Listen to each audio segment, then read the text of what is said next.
Present Perfect Tense Review. Hi, my name is Jake, and today I'll be teaching you a review of the present perfect tense. How do we form the present perfect tense? We need two words to form this tense: the helping verb have and the past participle of the verb.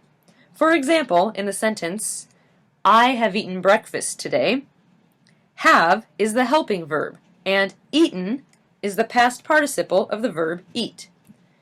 Here are some examples with different subjects. You have studied this before. They have gone home. When we use the subjects I, you, and they, we use the helping verb have. Compare this to the third person singular subject he. He has eaten breakfast today. We still have the two words needed to form this tense. But for a singular subject, we must change have to has. She has taken the test. It has rained twice this week. What about forming a negative sentence? I have not heard this song before.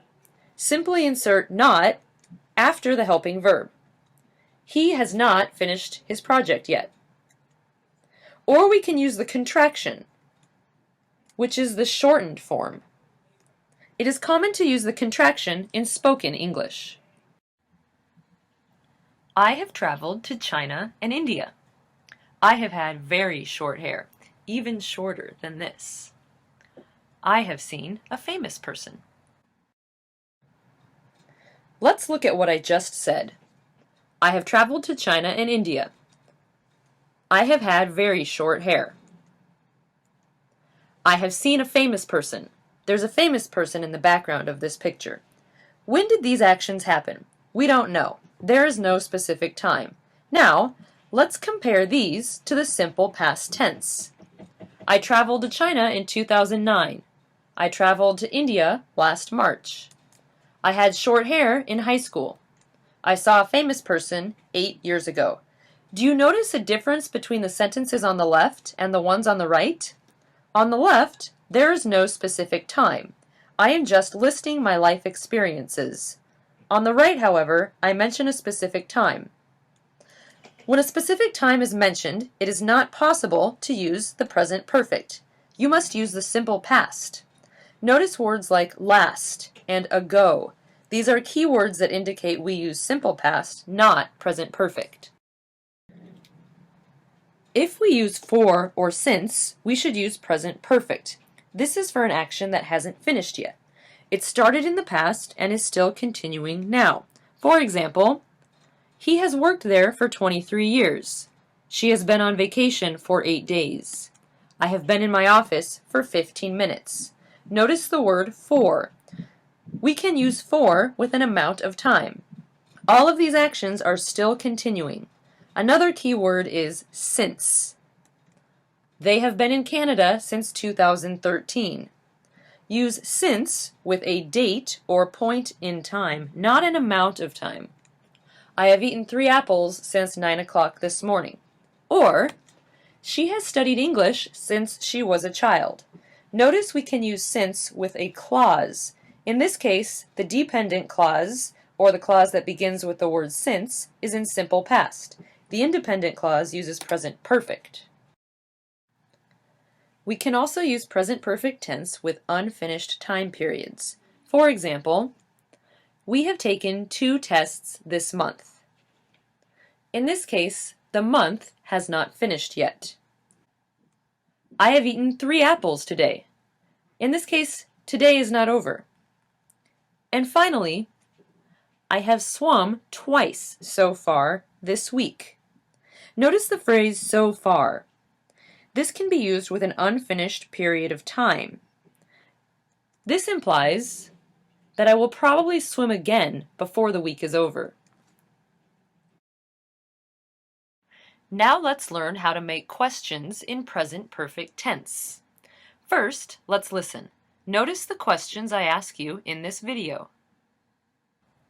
Well, now you know a few things about me. You know I've traveled out of the country, and you know I've swum this week. What about you? Have you traveled out of the country? Have you swum this week?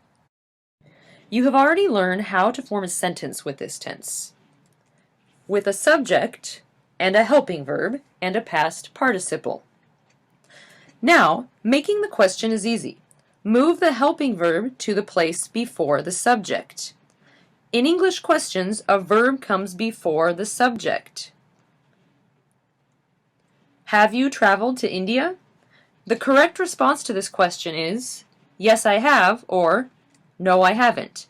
This is called a yes-no question because the only possible answers are yes and no. If we have a third-person singular subject, remember to use has instead of have. For example, has Bob driven a motorcycle? Correct answers are, yes, he has, or no, he hasn't.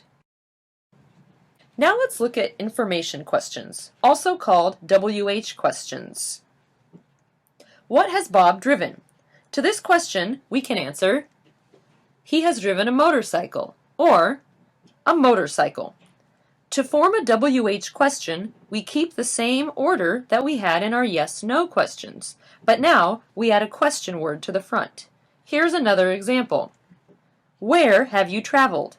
The answer is, I have traveled to India, or, for a shorter answer, to India.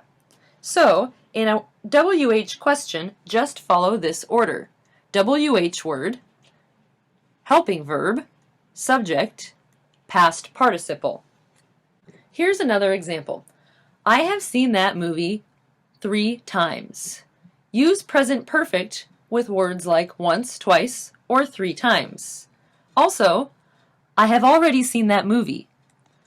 Already can be used in affirmative sentences or questions. Yet and still are also used with present perfect. I haven't eaten dinner yet. Have you eaten dinner yet? Yet can be used in negative sentences or questions. Or, I still haven't gone to the store. Still is used in negative sentences. Finally, have you ever met me? I haven't ever met you. Or, I've never met you and you've never met me. Ever and never are common words for present perfect. Ever means at any time in your entire life. It can be used in a question or a negative sentence.